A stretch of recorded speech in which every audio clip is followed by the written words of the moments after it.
Professor King. Hey. How are you today? I'm good. Thank you so much for having me. Thank you. Okay, so I first have to start off. For those who don't know, can you tell them about the event? Yes, of course. So this is a student fall exhibition where the students from different mediums of art, such as photography, digital art, clay as well, and also 2D, are able to display the work that they've grown from within this year and even past work.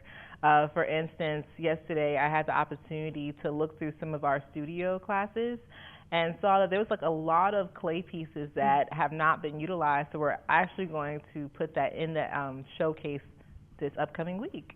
So we're really excited about it, and also there's a live performance element too, with dance, music, and we also have another person interested in doing theater, so a monologue. What was the idea and theme behind this year's show? Yeah, so first off, I want to just recognize some of the students that I've been working with for the committee, because they came up, honestly, with the theme and the title. I was just there to help organize, you know.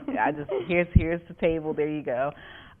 So some of the students that I'm working with as a committee is Jaheim Washington, Anaya Sims, Chris Brown, and also Hope Tennyson, and they're all in the VAPA department, but now it's called Arts and Creative Leadership. So we all sat at the table, I think the second week of school, and I was like, okay, so here's my idea, run with it. And so I remember Chris, she was narrowing down some of the names and themes that we can go upon, but I told her that the one thing I want us to hit on is the word growth. What does that look like? And so we started talking about different nature elements. What does growth look like through nature, through oneself from this past summer, and we came up with some names, and the one that stood out was the Marshland Muses one. And Chris did a phenomenal job at the flyer. That's also, she created that, and the thank you cards as well. So, yeah. Okay, you have me excited. For students who are showing their work publicly for the first time, what kind of experience or learning moment does this create, and then how do you prepare them? Yeah, so an experience or a learning moment that they'll have is they'll be able to talk about their art from a standpoint of not just what they learn in class, but the other artists that have inspired them. Talk about more of the elements and principles of art, so more of the technical things of how does the color scheme, how does the conceptual art really speak volumes into who they are as an artist. Like, for instance, one of the artists that's featured is Kylan Ifeji, and I believe he is a rising sophomore or junior, and he does 2D art, so more of illustrations, but now he's actually transitioning to digital. And he's grown a lot as an artist because he's worked more within his art at home and also through the summertime. And the way that he talks about his art is basically more on the mental health side of, like, even though he might not be specifically where he wants to be due to whatever he's feeling, he's able to capture that in his work to showcase the different elements of a superhero identity that he wants to have. And it's really beautiful. I'm excited for y'all to see that. Okay. Yeah. Overall, what kind of impact do you think this show will have on Savannah's art community? A big impact, because Savannah State has so many amazing visual and performing art students, and even mass comm students, because when I was a student here in 2012 to 2015, mass comm was actually in the Kennedy Fine Arts Building. So yeah, there were times when mass comm was doing projects with the visual and performing arts. I would love that. It's beautiful. It was beautiful, and still is, the fact that we're actually going back to that, and now our college is together, CMAC.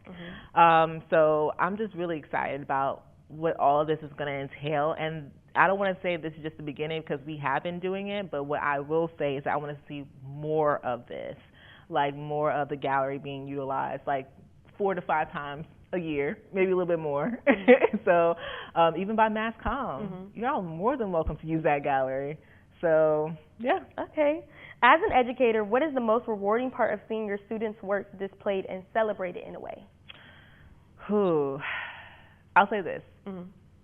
It reminds me of a time when I curated this art show in Memphis called Hello, My Name Is. I was all over the place with names, so I'd say, hello, my name is, there you go.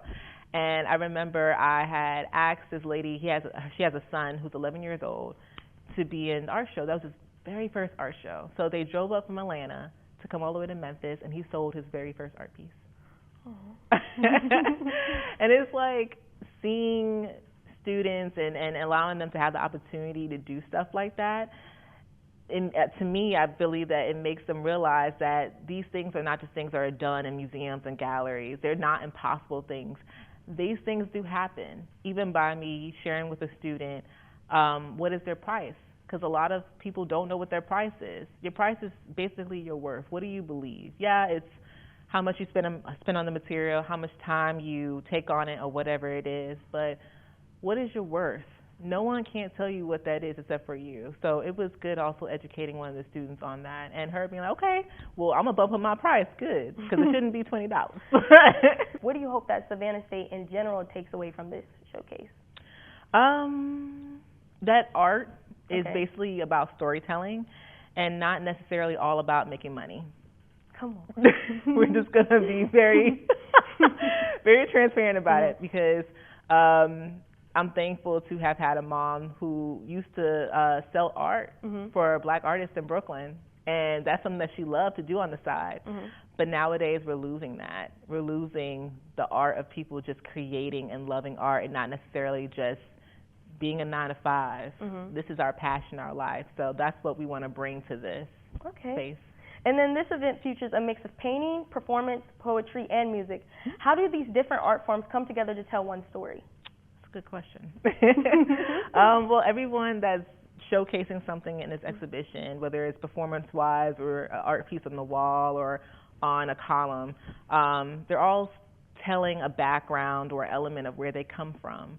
And so the beautiful part about it is that as artists, I've met a lot of artists that are not good at speaking or sharing more of who they are, but by them doing this, they're able to communicate in a way that only artists can communicate. And that's why I think it's a beautiful blend where they're able to introduce, they're able to communicate, and they're able to appreciate and say thank you to those who either have helped them get here or even like, this is my identity or where I am, this is where I want to go. How do you hope events like this continue to shape the arts here at Savannah State? I think events like these will be able to inspire other colleges to possibly partner with the Arts and Creative Leadership and also CMAC College altogether, because that's what it's about. It's about integrating and also about connecting with other colleges off of campus, such as Georgia Southern, SCAD, Savannah Tech, you know. All the students across Savannah is just trying to identify with who they are, trying to get a job, but also trying to be in the art spaces. And what better way to do all this together? So I think that this will just be an inspiration for everybody. And the public, of course, is welcome. So we're excited about that, narrating that conversation all together. I'm excited. Okay, everybody, that was it. Again, Professor King, thank you so much. Again, everybody, Marshland Muse Stripes the Strokes runs from October 15th through November 21st. It will be at Kennedy Fine Art Gallery, and it's free and open to the public. And now we're going to take it to a sit-down talk with Professor King and her students, and we get to hear the whole process. Professor King, how do you feel about this whole process? I feel really good about it. This is probably going to sound really funny, but this is actually one of my first exhibitions that I've curated that I'm actually like, wow, like, I'm actually excited for it, and I'm not like, ooh, I can't wait for this to get done. Like, that's a real feeling, you know? But I think that because we started the second week of school, right? And then we started meeting up every Friday to get things done. And at first, I was like, is this really going to work? Like, is this really going to pan out? I was excited, but then when we had, like, I think 2 extra weeks to like, focus on, like, getting some things together, I was like, okay, this could be a setback or this could be an opportunity just for us to, like, breathe a little bit. And it actually was an opportunity for us to breathe a little bit. I appreciate that time, and we got more art pieces, and we got more performers. Like, I'm going to tell you this now, Christopher Dorsey. He's going to sing. And then Malachi Cheney, he's going to do a monologue, so it's going to be good. It's going to be good. Any takeaways you want people to leave with when they come to the show? Yes. Public and students. I actually do have a takeaway.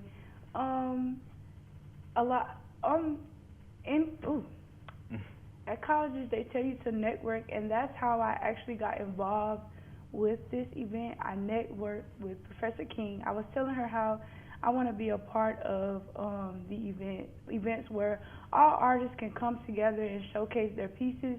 And then she told me about this event, and I had no idea that it was going to go like this. But like I said, I'm just really excited. So the takeaway for me is to don't be afraid to ask questions, because you never know what opportunities you could get from it. I love that. Okay. That's nice. I would say the takeaway for me is don't ever feel like you're too busy for anything. I did think this was going to be a lot on my plate, and I was just had a lot going on already because I'm graduating in December, but I'm very glad that I got this opportunity. You know, I'm taking your class, but I'm still glad to be a part of it. I think it really challenged me in a way to be a leader in a different type of way and reach out to different people and have conversations, even the difficult ones, and just do something, you know, be somebody. So I think that's the biggest takeaway. Don't be afraid to have a lot going on. Just push through. I love that. My takeaway would be okay if Plan A doesn't work.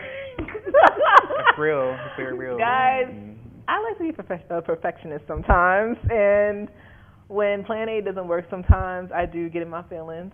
But what I have been learning is more about patience throughout this process, and so my takeaway is showing other creators and people on campus that embrace the imperfections, embrace the plan B, C, Ds, whatever, and then move forward with it, be innovative. So, yeah.